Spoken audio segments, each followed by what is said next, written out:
Alors, bon midi à tous, bonjour et bienvenue à ce 78e lunch immobilier du Club investisseur immobilier du Québec. Mon nom est Yvan Cournoyer, pour ceux qui ne me connaissent pas, président du club, et je suis content d'être avec vous ce midi. On va parler de décontamination des sols aujourd'hui avec nos amis de Valgo. Et comme d'habitude, on est en compagnie de notre ami Jean-Philippe Claude. Salut Jean-Philippe. Yes, sir. Salut, Yvan, ça va? Alors, bien toi? Yes, yes. Félicitations pour la soirée clé en passant. Vraiment un bel événement. Très, très cool. Je sais qu'on va en reparler encore, là, mais très, très content. Plein de feedback positif sur cette belle soirée-là. Alors, félicitations. Merci JP, merci d'avoir participé. Il y avait quand même 3800 inscriptions, 2000 personnes en ligne. Donc oui, un bel événement. Merci JP d'avoir été là. Aujourd'hui, un sujet qui t'interpelle. Je pense que tu as eu affaire à des décontaminations, je pense, à quelques reprises dans ta carrière. Exact, exact. Oui, absolument. Sujet très, très, très, très chaud, très, très important. J'ai bien hâte d'entendre nos deux invités aujourd'hui nous jaser de tout ça, puis de donner quelques conseils parce que c'est vraiment un élément super, super important dans le multilogement, là, la qualité des sols, décontamination des sols. Oui, j'en suis à ma 3e ou 4e décontamination, donc j'ai de la terre contaminée derrière la cravate un peu. Hey, JP, est-ce que ça va bien du côté de la régie? Parce que normalement, je vois des gens qui commentent. J'ai un seul commentaire de Nathalie Thomas à Yes. midi et 2. Tout est beau, on est en ligne, donc normalement, tout est là. OK. En tout cas, si tu vois des questions que moi, je ne vois pas, parce que pour l'instant, j'ai une personne qui a commenté, c'est rare. Les gens y attendent l'information, je crois. OK. Good. Donc, comme on disait tantôt, on va parler de décontamination des sols avec nos cousins français, nos amis Quentin Bugard et Julien Dauplay. Salut les amis, vous êtes là? Oui, bonjour. Bonjour à tous. Déjà, merci de nous accueillir aujourd'hui pour parler des sols contaminés. Donc, si tu veux, Yvan, ce que je te propose, c'est dans un premier temps, on présente rapidement Valgo, qui on est. Allez-y. Alors, Valgo, on vient de fêter nos 20 ans aujourd'hui. On est un des leaders en France en tout ce qui est désamiantage et décontamination des sols. Comment ça s'est lancé le concept? En fait, on a racheté une raffinerie Petroplus dans la région de Rouen pour 1 euro symbolique. En fait, la communauté ne savait pas du tout quoi faire de cette raffinerie. Et on l'a complètement démantelée, donc désamiantée, mis la structure au sol. Et après, on avait beaucoup de sols contaminés à gérer. Et c'est là où on s'est vraiment spécialisé là-dedans. Aujourd'hui, ça fait 1 an et demi qu'on s'est lancé sur le marché canadien. On a fait l'acquisition de la société On Démolit, donc située à Laval, qui est une société spécialisée en désamiantage et en démolition. Et aujourd'hui, on a Quentin qui a rejoint nos équipes depuis maintenant 5-6 mois, qui est un expert en décontamination des sols. Il a travaillé pendant 10 ans déjà dans le domaine. Et aujourd'hui, on a eu du coup, on a nos premiers chantiers en décontamination des sols sur le Québec, donc aussi bien pour du résidentiel que pour du commercial. Vous êtes tout nouveau au Québec, là, mais d'un point de vue international, Valgo, quand même, je pense qu'il a fait beaucoup de décontamination. Je pense que c'est 5000 sites jusqu'à présent. Exactement, ouais, tout à fait. On a plusieurs filiales à travers le monde aujourd'hui. Donc déjà en France, on est vraiment représenté sur toute la France avec 13 agences. Ensuite, à l'international, on a une très grosse filiale au Brésil, en Argentine. On a ouvert aussi une filiale en Suisse, au Monténégro et en Italie. Donc voilà, là on a des grosses perspectives sur le marché canadien et commence à avoir de belles références aussi avec notamment des projets en 3D, ce qu'on appelle nous du 3D, donc c'est-à-dire du démolition, désamiantage, décontamination des sols et voilà, quelques belles références dans ce domaine. Excellent, bien, ça promet. Donc, pendant que les gens s'affairent à préparer leurs questions, je vais juste vous rappeler de partager le live pour courir la chance de gagner des prix qu'on fait tirer à la fin de la séance. Donc, premier prix qu'on fait tirer, c'est 250 $ d'arabais pour la prochaine cohorte du programme Élite qui débute en janvier 2022 à Montréal et en février 2022 à Québec. 50 $ d'arabais applicable à une formation à la carte comme deuxième prix qu'on fait tirer. On fait tirer un livre transformé en opportunité des multilogements trop chers que j'ai coécrit avec Jean-Philippe et 50 % de rabais sur le forfait VIP pour la soirée clé. Donc, le forfait VIP, c'est quoi? C'est une rencontre de 2 heures avec Serge Beauchemin et moi-même, rencontre virtuelle qui a lieu demain midi ou le 11 novembre à midi. Donc, vous allez avoir la chance de poser des questions, d'obtenir réponse à vos questions, de rencontrer également d'autres participants qui vont poser des questions. Donc, vous allez bénéficier de ces questions-là. Donc, c'est un beau moment qu'on va passer ensemble. C'est une valeur de 2 000 qu'on laisse pour 400 parce que si jamais vous décidez d'embarquer dans le coaching, on vous crédite ce 400 $-là. Donc, tant qu'à moi, c'est assez facile de prendre la décision. Si vous voulez faire l'investissement immobilier éventuellement, il y a également d'autres avantages qui viennent avec le forfait VIP. On peut obtenir les informations sur le site Soirée Clé. Donc, on met le lien, s'il vous plaît, dans le chat pour diriger les gens vers le forfait VIP. Donc, est-ce qu'il y a des questions qui ont rentré? Aux questions de localisation, on peut tout de suite passer la parole au gars de chez Valgo. Est-ce que Gatineau est sur la carte? Est-ce que vous le faites tout au Québec, la décontamination? Alors, pour l'instant, nos références sont sur le Québec, autour du Grand Montréal, mais Gatineau, c'est pas très très loin, donc on est capable d'intervenir à Gatineau. Ouais. OK, cool. Voilà. Moi, je vais y aller d'une question. Oh, vas-y, Yvan. Une première question là, qu'on avait en banque au cas où que les gens sont plus timides à partir sur les questions. On sait que décontaminer, ça peut être 10 000, 50 000, 200 000, ça peut être très, très coûteux, puis on ne sait pas nécessairement quand ça va finir. Le fait qu'on commence à décontaminer, ça peut être quand même assez coûteux. Exact. Y a-t-il des moyens d'obtenir une aide financière quelconque pour faire une décontamination? OK. N'importe quel des deux. Alors effectivement, excuse-moi, on était sur mute encore. Donc, il y a plusieurs subventions qui existent aujourd'hui au Québec pour aider à décontaminer les sols. Nous, on sait vers qui on doit se tourner. On est en train d'accompagner des personnes aujourd'hui déjà pour obtenir cette subvention. Il y a 3 grosses subventions qui sont ressorties. Donc, il y a la subvention qui est vraiment sur l'île de Montréal au complet. Donc, ça va plutôt être sur tout ce qui va être privé, mais aussi des municipalités. Ensuite, on va avoir des subventions de l'Est de Montréal, où là, ça va être plus industriel. Et il y a le programme Climat Sol Plus pour tout ce qui est, en fait, en dehors de l'île de Montréal. Donc, il existe beaucoup de subventions aujourd'hui pour ça. Et ce qu'il faut savoir aussi, c'est que c'est maintenant que ça se passe, parce que d'ici fin 2023, il y aura plus de ces subventions. Donc, c'est vraiment maintenant, si vous avez des terrains contaminés, c'est maintenant qu'il faut agir. Il y a quand même des gros montants. Si je vois la subvention de la ville de Montréal, il y a un montant de 75 millions de dollars qui est attribué d'ici 2024. Subvention de l'Est de Montréal, il y avait un chiffrage complet de 100 millions, mais il y a 60 millions qui sont vraiment attribués pour l'île de Montréal, enfin pour l'Est de Montréal, pardon. Et pour le Climat Sol Plus, il y a un programme de 25 millions sur 5 ans. Donc, effectivement, il y a beaucoup de subventions qui existent. Et voilà, comme j'insiste, comme je précise, c'est vraiment maintenant que ça se passe. Les différentes subventions vont aussi dépendre des technologies utilisées. Donc, il faut savoir qu'il y a l'in situ et l'ex situ. Donc, il y a différents. Quentin pourra en parler beaucoup mieux que moi. Mais en fonction de la méthode qui va être utilisée pour le traitement des sols contaminés, il y a différents pourcentages de subventions qui sont possibles. Donc, voilà. OK. Je ne sais pas si c'est possible pour vous, un de vous deux, durant le live, si ça se fait, d'aller mettre les liens des endroits que vous venez de parler. Sinon. Oui. Quelqu'un a publié, là, je vois dans la liste. C'est moi, Climat Sol Plus. Qui est toujours rapide sur la gâchette. Rapide sur la gâchette, exactement. Fait que, ouais, c'est ça, Climat Sol Plus. Mais les deux autres, si jamais vous êtes capable d'avoir les liens là, pour l'île de Montréal. Je vais vous envoyer ça. Ouais. Parfait. Super, merci, les gars. Est-ce que vous voulez peut-être que je revienne sur les termes techniques qui ont été employés par Julien? Là, il a parlé d'in situ, sur site. In situ, donc sur place et ex situ, on sort le matériel. Peut-être nous préciser un petit peu. Ouais, alors il y a vraiment 3 grandes familles qu'il faut séparer. Il y a d'abord tout ce qu'on va appeler l'in situ. Donc l'in situ, c'est vraiment on ne touche à rien, on ne va pas faire venir de pelle mécanique. On va tout simplement décontaminer le sol sans le sortir du terrain. Donc ça passe souvent par des forages, on va faire des puits. On peut faire de la volatilisation des polluants, on peut injecter des réactifs, on peut le chauffer. Il y a beaucoup de techniques qui vont dépendre du type de polluant, du temps qu'on a, de l'accessibilité qu'on a. Et c'est des techniques qui sont vraiment très intéressantes parce qu'elles peuvent permettre notamment de laisser l'activité dans un bâtiment. Parce qu'à l'inverse, les autres techniques sont plus destructives. On a la technique hors site. Alors celle-là, tout le monde la connaît. C'est une pelle mécanique qui fait un trou, qui charge la terre dans des camions qui vont après dans les centres de traitement. Donc, c'est rapide, c'est efficace, mais ce n'est pas toujours compatible avec le maintien de l'activité sur place. Et ça peut être relativement coûteux sur des gros chantiers avec des gros volumes de terre. Ce n'est pas forcément la technique qu'on va recommander. Et donc, c'est pour ça qu'on a une troisième catégorie qui s'appelle le traitement sur site.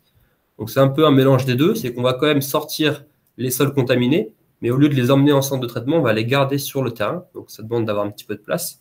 On va les décontaminer sur place. Ça peut être par voie biologique, thermique, chimique. Il y a plusieurs techniques. Et après, on va pouvoir les remblayer directement sur le site. Donc, ça économise tous les trajets de camions pour évacuer les sols, l'apport de remblai. Et on peut être sur des opérations qui sont économiquement très rentables.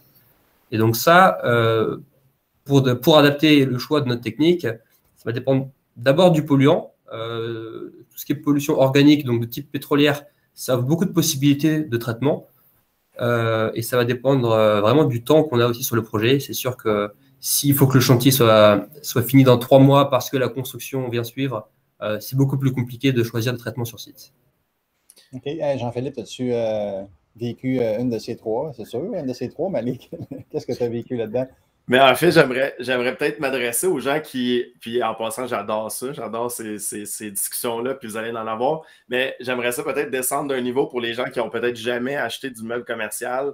C'est quoi ça, un test de sol? Tu sais, juste y aller vraiment avec la base élémentaire. Dans la SCHL, c'est pas compliqué, 7 logements et plus, c'est obligatoire d'avoir un test de sol. Puis là, les gars, vous pourriez peut-être parler de phase 1, phase 2, phase 3. Je vais vous laisser l'expliquer, mais c'est obligatoire d'avoir un test de sol pour le financement. Dans les banques, il peut y avoir des formulaires pour un peu enlever cette clause-là de contamination de sol, donc de ne pas avoir de rapport et quand même d'obtenir un prêt sous certaines conditions. Je tiens à dire à tout le monde que je ne recommande pas du tout cette approche-là. De ne pas faire de test de sol parce que si un jour on vend, quelqu'un vend la SCHL, vous allez devoir faire un test de sol et là, si vous êtes contaminé, on ne parle pas de centaines de dollars, là, faire des décontaminations de sol, c'est des milliers et des milliers et des milliers de dollars. Donc, je vous dis à tout le monde, ne jamais acheter une propriété sans avoir ça. C'est pas, on parle d'amiante tout à l'heure, l'amiante, c'est manageable dans un projet, entre guillemets. Oui, ça coûte cher, mais c'est manageable. La vermiculite dans le toit ou on a un petit problème de fondation, on va pieuter, ça, c'est manageable. Une décontamination, ça peut être catastrophique, ça peut avoir contaminé le voisin, vous pouvez vous faire poursuivre pour ça. Fait que je vous le dis à tout le monde, ne jamais acheter du mobilier sans avoir fait ces tests-là. Donc, je le répète, 7 logements et plus SCHL, c'est obligatoire.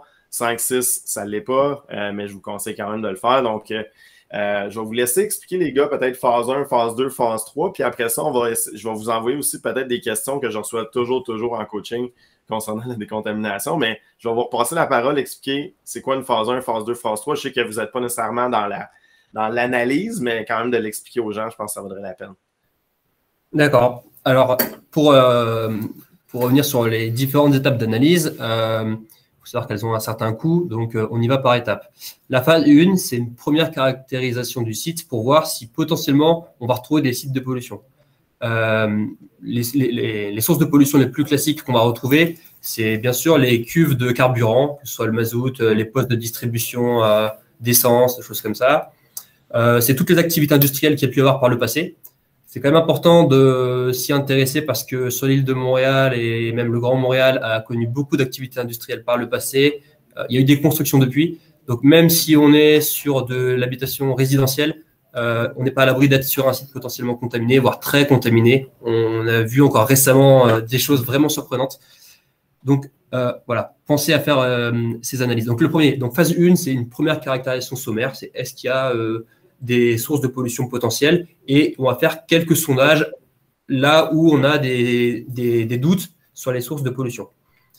Si on a mis à jour des sources de pollution, donc c'est les forages qui ont montré des hydrocarbures, des métaux lourds, des choses comme ça, là on vient approfondir et on fait une évaluation de site complète, donc la phase 2. Donc là c'est vraiment un inventaire exhaustif de l'état du sol. On vient faire des carottages à plusieurs hauteurs sur une grande étendue. On vient cerner les zones qui ont été isolées, on vient analyser les eaux. À partir de ça, on est capable de sortir un budget de décontamination des sols. Si jamais on souhaite après aller plus loin, donc soit la phase 2 a été suffisante et on peut passer en réhabilitation des sols, soit on vient faire une phase 3 qui serait donc une caractérisation complémentaire. Là, en général, ça vient approfondir ce qu'on a pu faire sur une phase 2. C'est vraiment ciblé sur une zone, l'ensemble des sols. On refait un certain nombre de forages. On affine les calculs des volumes. Ce qu'il faut savoir, tu l'avais dit Yvan, en dépollution des sols, on ne sait jamais jusqu'où on va. C'est toujours un mystère parce que le sol, il est sous nos pieds. On ne sait pas comment la pollution, comment la contamination s'est répandue. Donc, tant qu'on n'a pas été la chercher, surtout en excavation, on ne sait pas jusqu'où elle va aller. Donc, les évaluations, plus on vient faire de sondage, plus on fait de carottes, plus on a une cartographie et une connaissance du site, et plus on va affiner le budget, et plus on va maîtriser les surprises en cours de chantier. Quand on connaît les délais et l'importance qu'ils ont dans le domaine de la construction, sur la livraison et les dates et les échéanciers, c'est très important d'avoir une caractérisation le plus complète possible avant de démarrer. Ce n'est pas en cours de travaux qu'il faut qu'on découvre des nouvelles contaminations des sols. Absolument. Puis en fait, les gars, il y avait la question aussi des coûts des phases. Ça, je peux peut-être donner un estimé. Puis après ça, j'aimerais ça vous entendre justement sur l'évaluation des sols, parce que personnellement, comme qualification de deal, quand on décontamine quelque chose, dépendant si c'est in situ ou ex situ, c'est pas compliqué, je vais doubler l'estimé qu'on m'a donné pour la décontamination des sols. Pour l'avoir vécu, ça a souvent dépassé beaucoup. Et là, finalement, le sable est plus sablonneux, puis là, ça a été plus loin. Bref, ça coûte tout le temps plus cher. Donc, un conseil que je vous donne quand vous avez un estimé de décontamination, en tant qu'investisseur, doublez l'estimé. Puis ensuite, si le projet qualifie toujours, allez-y. Parce que moi, j'ai eu du 175 000 à 450 000. J'ai eu du 25 000 à 75 000. Tu sais, dans les autres idées, dans du ex situ beaucoup, là, pas dans du in situ, mais dans du ex situ. Mais bref, pour répondre à la question, en fait, c'était une question de Mathieu. En fait, combien ça coûte? Grosso modo, là, une phase 1 entre 1200 et 1500, okay, dépendant de qui va le faire. Une phase 2, ça va varier entre 3 et 5 000, dépendant du nombre de carottages, comme vous l'avez dit, les gars. Et une phase 3, ben encore là, on carotte beaucoup, donc là, on va augmenter les coûts. T'sais, on va plus entre les 10 000, 15 000 $. Encore une fois, est-ce que c'est dehors? C'est un terrain vacant? C'est-tu à l'intérieur? Mais grossièrement, 1 200, 1 500, 3 000, 5 000 pour une 2. Et pour une 3, quand ça commence à mal aller, c'est 10 000, 15 000. Puis on essaie en tant qu'acheteur de repousser cette facture-là du côté du vendeur. Ça ne marche pas toujours, ça ne fonctionne pas toujours, mais je vous dirais que 8 à 9 fois sur 10, c'était le cas. Fait que les gars, décontamination, on fait quoi comme contingence? C'est quoi vos expériences là-dessus? Puis je suis curieux de vous entendre. Question piège. Hein? On fait quoi pour décontaminer? Il y a beaucoup de choses à dire. Moi, j'ai un message que j'aimerais vraiment faire passer aujourd'hui, c'est que on a beaucoup de solutions et bien souvent on va trop vite vers le traitement hors site. On va trop vite chercher la pelle mécanique, faire des trous et on va chercher la rapidité. Mais ça peut être vraiment économique d'envisager le traitement sur site et le traitement in situ. Alors heureusement, on a fait un bon compte rendu. Tu trouves que les coûts sont plus maîtrisés. Ouais. Quand on intervient sur un traitement sur site, on est moins sujet aux variations énormes de budget parce que les moyens mis en place pour traiter les sols peuvent un peu plus rapidement s'adapter par rapport à la pelle mécanique. On découvre une zone, c'est des volumes supplémentaires. Donc moi, j'aimerais que vous soyez sensibilisés sur 2 points. C'est que plus on a de temps, plus on peut faire une proposition économique. Et tous les polluants ne se valent pas. Donc, j'ai parlé des polluants organiques type pétrolier. Donc, il faut savoir, quand vous avez ça, on a des possibilités de faire quelque chose. Vous êtes sur un site contaminé aux métaux lourds, vous voulez votre immeuble le mois prochain, malheureusement, on ne fera pas grand-chose pour vous. Mais s'il y a des terrains, il y a des projets qui vont se mettre en place l'année prochaine, dans 2 ans, dans 3 ans, ou alors le site est grand, on construit que sur une partie, on a un impact pétrolier, c'était du mazout, il y a du gaz, on a des HAP, des HAM. On peut vous aider. Il y a des solutions de traitement sur site qui peuvent être vraiment économiques, en plus d'être vraiment écologiques. Pas de camion et que du travail sur site, c'est vraiment un bilan qui est intéressant. Cool. Hey, dernière question, les gars, parce que là, les questions du public arrivent, mais quand même, j'ai besoin de faire une petite précision là-dessus. En tant que propriétaire immobilier, corrigez-moi si j'ai tort, mais on n'a pas l'obligation de décontaminer notre terrain. C'est-à-dire, à moins qu'il arriverait certaines situations, en tout cas de ce que j'ai vu, vous me corrigerez sûrement, mais c'est qu'en réalité, on n'est pas capable d'obtenir de financement bancaire.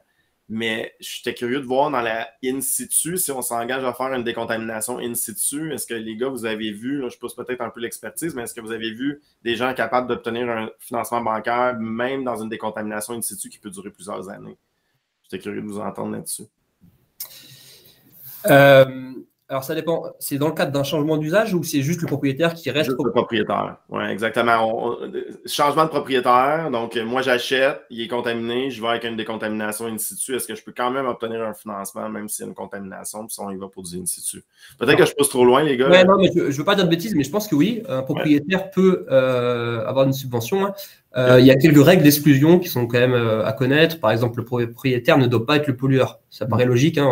Il ne va pas recevoir d'argent si c'est lui qui est à l'origine de la contamination du sol. Exact. Voilà, c'est une chose comme ça. Mais il y a plusieurs conditions pour, notamment si on revient sur les subventions, il y a plusieurs conditions à respecter. Donc, effectivement, il ne faut pas que le terrain soit le pollueur. Il ne faut pas que le terrain il ait été acquis par le pollueur récemment.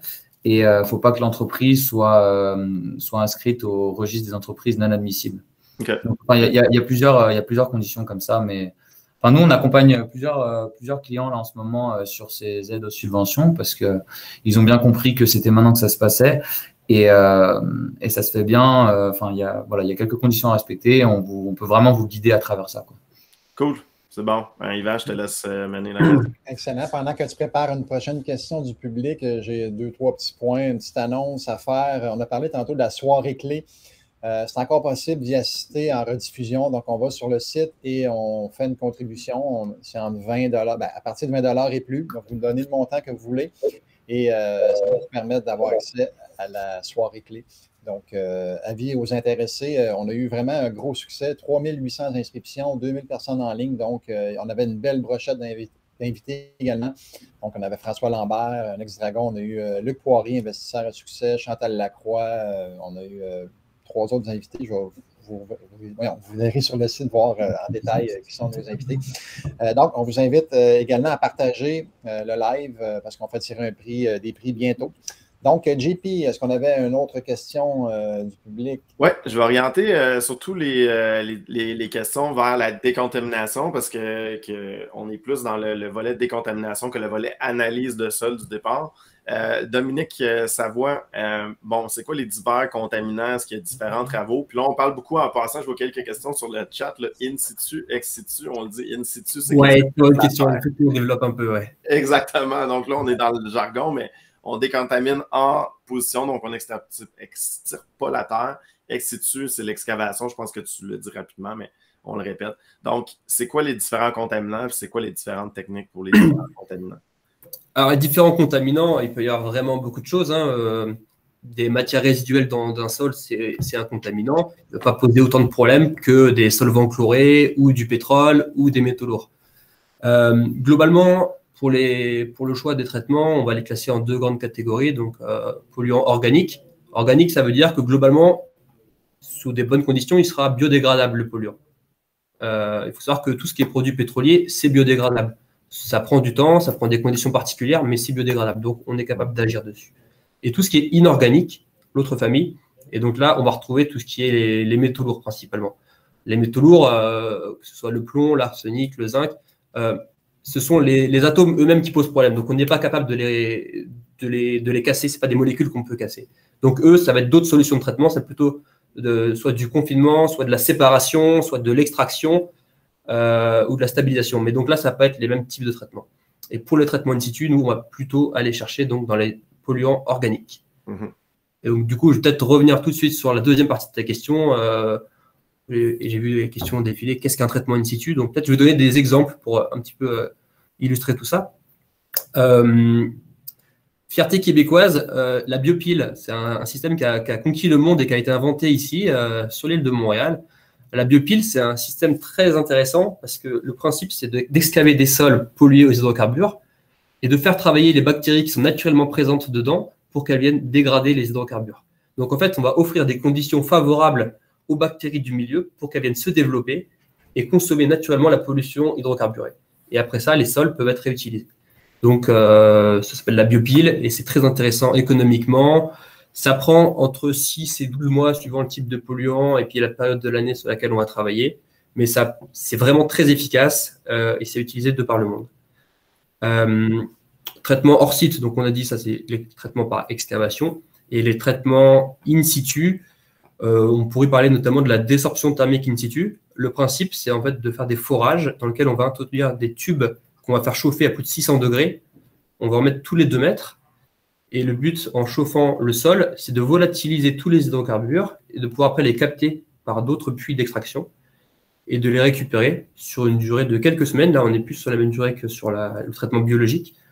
En, disons, 3 à 4 semaines, on est capable de décontaminer un sous-sol sous un bâtiment où il y aurait eu une fuite d'hydrocarbures. Donc, en le chauffant à haute température, en récupérant les gaz polluants. Après, soit on peut les condenser et les récupérer, soit on peut les brûler et les réintroduire dans le process de chauffage. Donc, c'est un exemple parmi de très nombreuses techniques. Ah, ben ça se développe. Hein? Ben, en fait, je pense que c'est ça. Il y a de l'argent qui a été injecté beaucoup là-dedans dans les dernières années. Fait que c'est intéressant. Dites-moi, les gars, est-ce que les rapports d'analyse de terre, c'était quand même un irritant? Moi, je voyais dans le temps où est-ce qu'on pelletait, puis là, ensuite, surtout pour des hydrocarbures, je parle, mais là, il fallait sentir la terre, essayer de prendre un guess à savoir où est-ce qu'on creusait. Y a-t-il des développements pour avoir, par exemple, sur site, est-ce que ça s'est vu? Des gens qui analysaient de la terre sur site ou on est encore, on retourne dans le labo, on arrête le chantier, on recommence? Est-ce que c'est vu différemment, ça? Ouais, alors ça, c'est une très bonne question, JP. On voit que tu as fait des chantiers de décontamination des sols parce qu'effectivement, le côté analyse est vraiment très important dans la conduite de chantier. Bonne nouvelle, on n'est plus à l'époque du laboratoire, du prélèvement qui part, on attend 3 jours pour savoir si on a bien travaillé.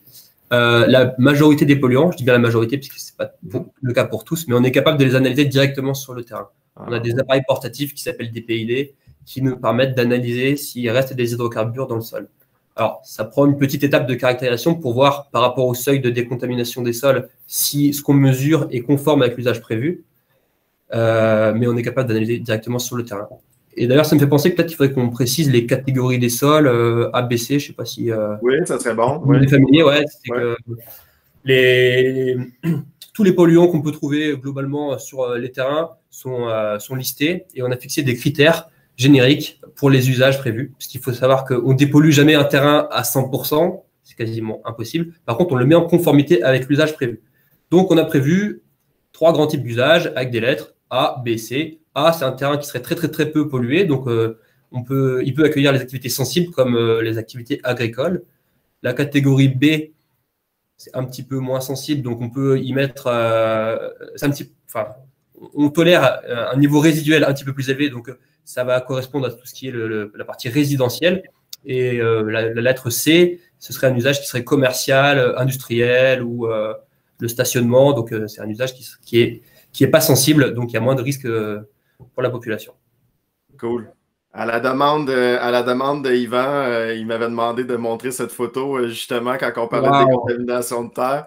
En passant, là, je respecte les pentes et tout, là, avant que les entrepreneurs, c'était du béton ici, là, mais on faisait de la décontamination. Okay. Ouais. Donc, les 2 pieds dans la boîte, le nez plein de boîtes à force de sentir les hydrocarbures. Donc, parfois, quand on parle de l'immobilier, ça ne s'achète pas toujours derrière un ordinateur. Ben, en voilà la preuve. Donc, il faut être sur le terrain, il faut aller vérifier les décontaminations. Donc, et régler des problèmes aussi, si on enlève la source ici, c'est aussi d'être investisseur immobilier, c'est de régler des problèmes. Donc, dans les cours, ils nous posent souvent la question, est-ce que tu achèterais ça, un immeuble qui est contaminé ou avec un immeuble qui a de l'amiante? Ben, des gars comme vous, des partenaires comme vous, Valgo, ben, ça l'aide justement à mettre un prix, à mettre un risque sur cette décontamination-là. Puis à la fin, on fait juste ajuster notre prix. Donc, moi, j'ai fait des très, très belles transactions justement dans des dossiers contaminés où est-ce que les gens sont moins confortables. Puis où est-ce que nous, on est capable de prendre le risque, encore une fois, avec 50% de contingence, la plupart du temps que je vais mettre dans mes calculs. Mais ça va être intéressant. Puis les gars, je trouve ça super intéressant, les nouvelles techniques que vous développez. Fait que d'avoir ce connaissance-là, d'avoir ce edge de connaissance-là, de dire je vais être capable de décontaminer à tel coût versus tel coût, et d'avoir des bons projets là, sous la main parce que vous allez voir qu'il y en a des terrains contaminés, puis il y en a… des réservoirs de mazout, fait que je trouve ça vraiment cool. Fait que voilà, à la demande d'Yvan. Merci, merci Pardon, Yvan? Merci, Jean-Philippe, j'adore cette photo. Elle est vraiment sympa, c'est vraiment notre quotidien. Ça illustre très bien ce qu'on fait. Les amis, dernier sprint, il nous reste 10 minutes à ce merveilleux live. On vous invite à partager une dernière fois pour courir la chance de gagner des prix qu'on fait tirer dans 10 minutes. 2 petites annonces. Soirée mensuelle de réseautage le 17 novembre, c'est gratuit. Vous allez avoir une dizaine de salons thématiques. C'est via Zoom, donc on peut se promener de salon en salon selon le sujet qui nous interpelle. On peut poser des questions aux modérateurs. Donc, soyez là en grand nombre et invitez des amis pour qu'on soit le plus de gens possible. Et consultez le IMAG. Donc, allez sur le site du club. On a créé, Simon Trottier a créé un super magazine de centaines de pages avec des conseils d'experts, des conseils de coach, des articles, donc beaucoup de contenu. C'est gratuit encore une fois, donc profitez-en. JP, peut-être une autre question. Oui, ImoProof, je sauterai là-dessus si les gars sont à l'aise à répondre. On avait la question, ce ne sera pas long, je vais la chercher en même temps. C'était Mathieu Brassard qui posait la question ImoProof, quelque chose qui est un petit peu moins familier, justement, qui permet d'avoir une estimée sur la propriété, puis qui me permet de spinner aussi la question qu'on se fait toujours poser. Puis là, je vois qu'on a un avocat en litige aussi aujourd'hui, mais ça serait de savoir jusqu'où on fait notre phase 1, phase 2. Est-ce qu'on achète un 4plex? Est-ce qu'on la fait quand même si ce n'est pas requis par la loi, au cas où qu'on soit contaminé puis qu'on contamine les autres? Donc, c'est une question qui revient souvent, honnêtement, que j'ai de la difficulté à répondre. Fait qu'ImoProof, et est-ce qu'on fait ça? ImoProof permet de le faire pour toutes sortes de propriétés. Donc, est-ce que ça vaut la peine de le faire à toutes les propriétés? Les gars, j'aimerais ça vous entendre là-dessus. Alors là, on est un petit peu moins familier aussi que toi sur ces outils et c'est des contextes plus réglementaires d'achat. Nous, on intervient vraiment sur la partie travaux. Donc là, ImoProof, moi, je ne l'utilise pas. Je n'ai pas tellement d'avis dessus. On pourra vous faire un retour. On va regarder l'outil et puis on va vous faire un retour posteriori. C'est un outil, en fait, qui regarde, si je peux me permettre, les gars qui regardent, je pense, tout ce qui a été noté comme terrain contaminé, parce que je pense qu'il y a un registre de terrain contaminé. Tout à fait. Il doit aider, donc il doit vérifier ça. Donc, mais ça fait quelques fois que je l'entends. Personnellement, jamais utilisé non plus.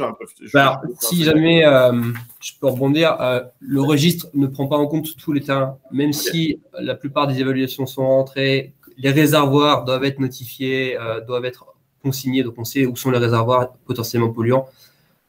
La plupart il y a beaucoup de sites sur lesquels on intervient qui ne sont pas dedans parce que c'est l'histoire qui a fait que c'est une contamination des sols. On parle des contaminations qui sont vraiment très très vieilles, qui sont toujours là. Ça peut être un accident qui n'a pas été noté. On peut ne pas avoir de réservoir, mais un jour, un camion a fait une manœuvre, il s'est passé un réservoir qui fuit. Ça peut être le voisin, ça peut être une pollution extérieure.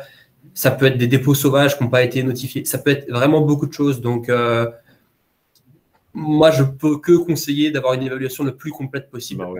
Je pense que c'est le fil rouge que tout le monde dit aujourd'hui. C'est vraiment les coûts peuvent être du simple à l'infini en dépollution des sols. Donc vraiment, plus on aura d'évaluation du site au moment de la transaction et plus on s'affranchit de problèmes à venir après. Tellement. Donc, je pense que c'est bon de le dire. Là. ImoProof, c'est le fun, c'est instantané, ça peut donner une idée, mais ça ne remplacera jamais. Voilà. Comme quand il y a des risques en immobilier, là, ce qui se trouve sous les sols, c'est un gros risque. Et souvent, les propriétaires vont dire ça fait 20 ans que je suis propriétaire, il n'y a rien arrivé. Ouais, mais le bâtiment, il y a peut-être 70 ans, puis il y avait sûrement une tank qui a déjà été chauffée à l'huile. Qu'est-ce qui est arrivé avec cette tank-là? Donc, n'acceptez jamais de réponse, demi-réponse. Je vous le dis, là, c'est des cas de faillite. Là. Il faut pas, c'est 100% sûr qu'il faut y aller avec une vérification profonde. Je suis d'accord avec vous, les gars, là-dessus. Yvan, je te relance la parole. Je ne sais pas si tu vas faire d'autres questions du public. Ou, non, je vais y aller avec les gagnants. Puis quand même, les 40, on s'est engagé à terminer les 45. Donc, on va peut-être en prendre une dernière par la suite. À toi de juger qu'est-ce qu'il y a dans le chat. Là. Donc, première gagnante d'un certificat cadeau, d'un rabais de 250 $ applicable au programme Élite qui débute en janvier 2022 à Montréal et en février 2022 à Québec. C'est Sylvie Roméo. Donc, je l'ai vu pas mal active aujourd'hui dans le chat. Félicitations, Sylvie. Ensuite, on a 50 $ de rabais applicable à une formation à la carte et l'heureuse élue, c'est Johanna Jonel, en espérant que je le prononce comme il faut. On a 50 % de rabais sur le forfait VIP qui est en lien avec la soirée clé. Donc, je répète, le forfait VIP, c'est 2 heures d'une rencontre privée avec moi et Serge Beauchemin, demain midi et également le 11 novembre. C'est un des deux choix. Là, on ne peut pas aller aux deux, donc on choisit soit le 2 ou le 11.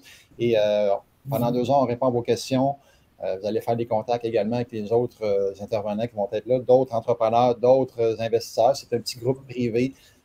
Maximum 20 personnes. Donc, il reste quelques places. Donc, Claudia Silva, tu te mérites 50 % de rabais sur ce forfait-là.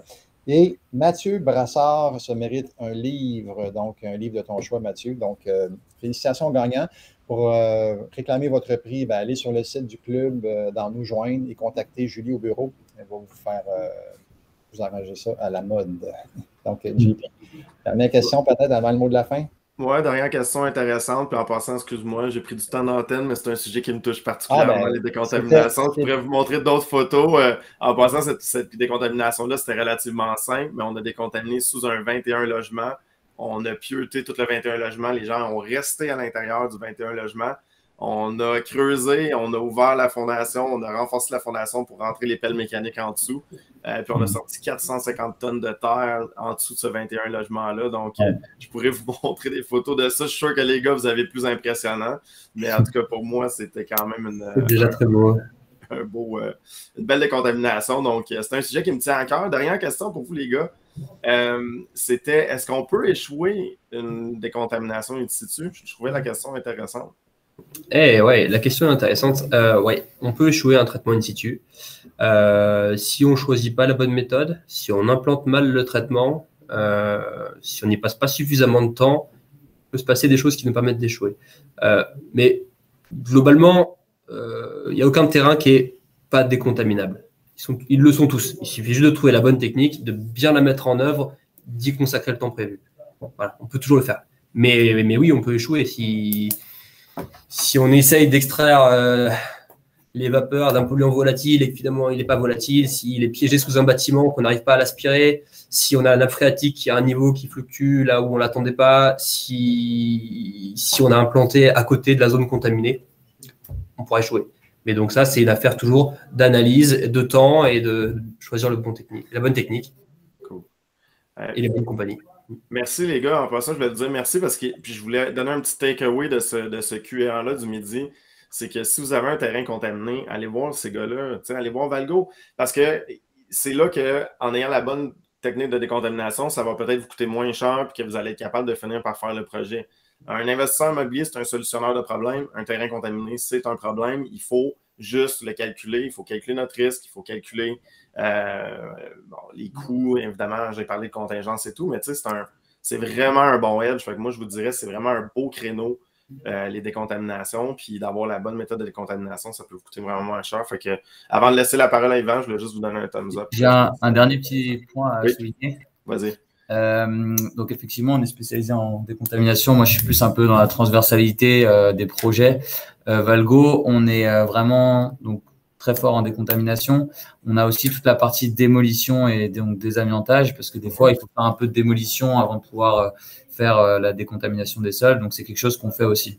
Donc, voilà, c'est un point que je tenais à ressouligner. Oui, absolument. On a centré l'interview sur les sols parce que c'était beaucoup plus complexe. Mais oui, des amiantages très intéressants aussi. Encore là, on pourrait s'en parler dans un autre midi. Moi aussi, j'ai une expérience. Avec plaisir.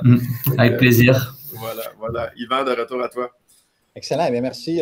Donc, n'hésitez pas à faire appel à Valgo pour tout type de décontamination. Allez sur le site. Tout est bien détaillé. Je l'ai parcouru. Là, ils ont beaucoup d'expertise.